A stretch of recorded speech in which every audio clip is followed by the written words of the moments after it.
smooth and flat. If you leave the mark of the artist on the board, it's like a signature that you've been there.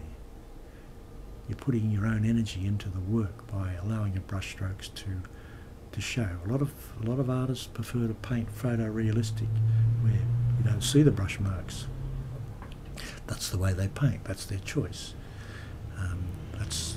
That's different to the way I paint. I paint this way because that's the way I like to paint.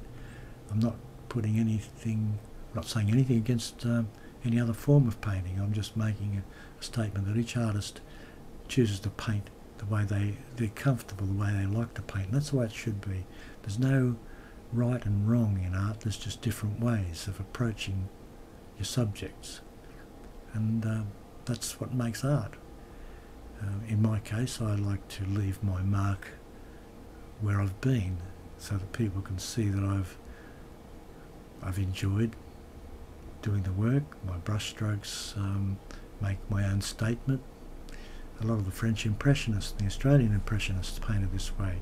They like their brush marks to become part of the painting and part of the surface texture. And I think that oil paint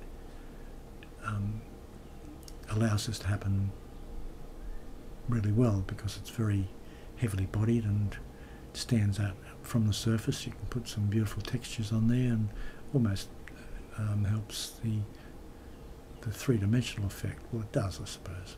Now I've added some white to the brush. I've cleaned it this time, finally, and I'm putting white on, and you notice my brush strokes are curving around the form.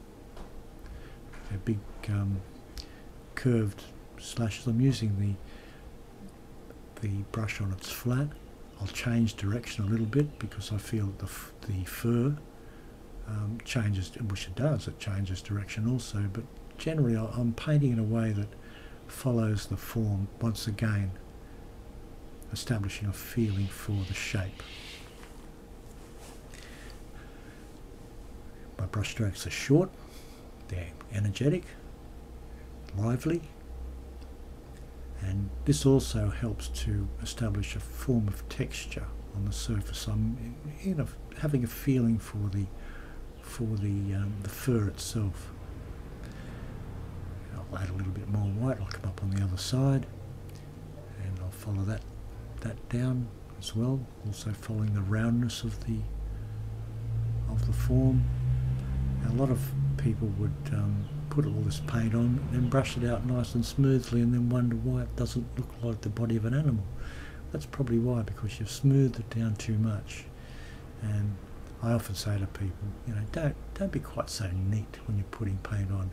If you want to be neat, then keep it to the kitchen or something like that. But when you're painting, your painting should show the fact that you're enjoying it and having fun, and your brush strokes are full of life and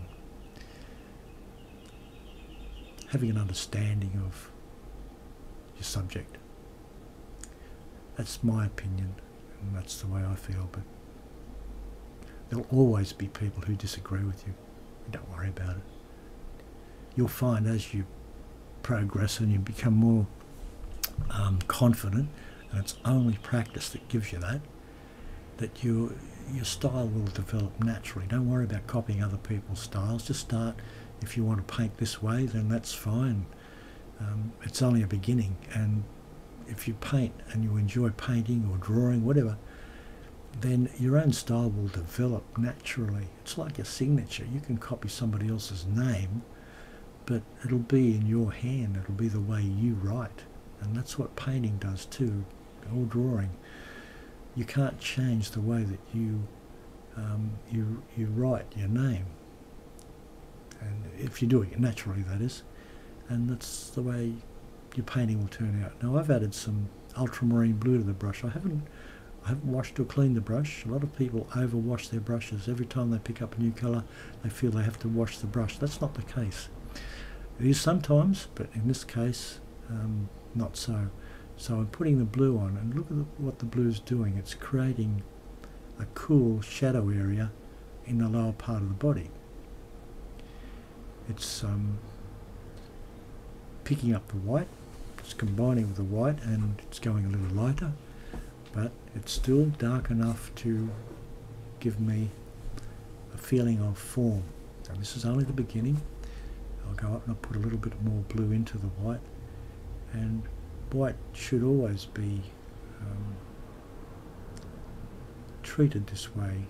You can complement white with other colours. You can make white a cool white by adding blue, as I'm doing here, or you can add very lightly some yellows or other colours and tint the white so that visually it still looks like white, but it's got a quality now that which makes it cool, or you can make it warm, whatever, by adding different colours.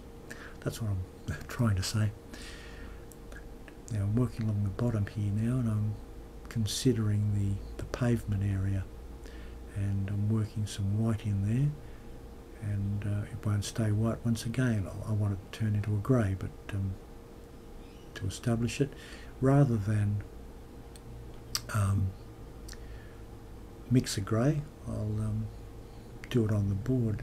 This is another way to begin to understand colour. If you put different colours onto the painted surface as you're brushing and watch the result, and then you can make adjustments as you brush. You can add other colours to it.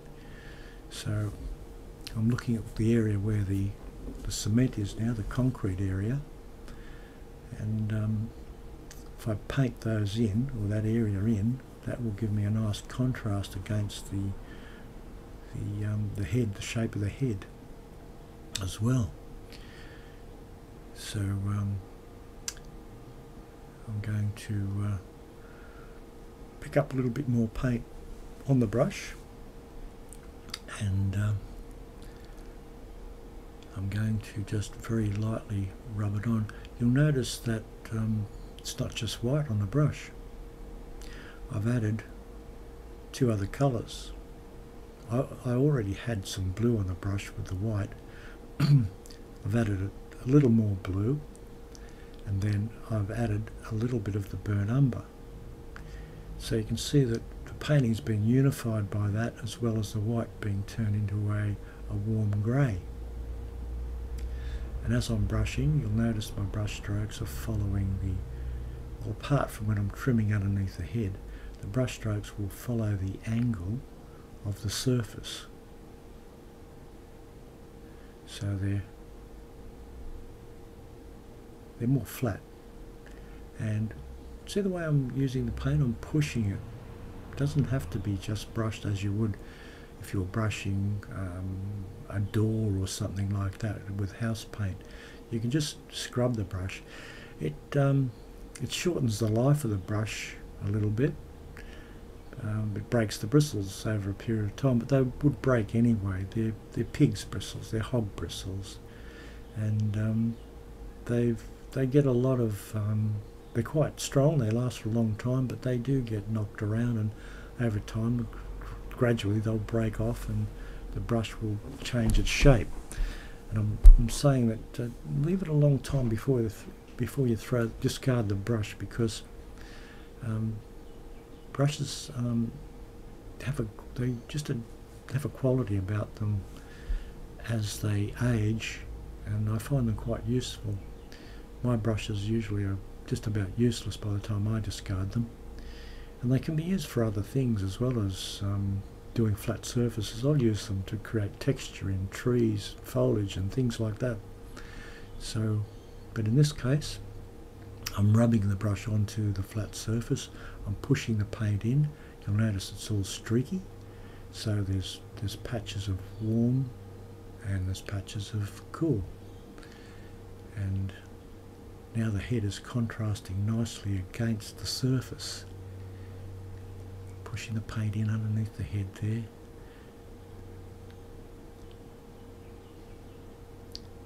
And if I happen to go over the shape a little bit further than I intended to, I can adjust it back. So don't be too worried about accidentally going over into other areas. It can happen. Now I've decided I'm going to use that same colour to pop on the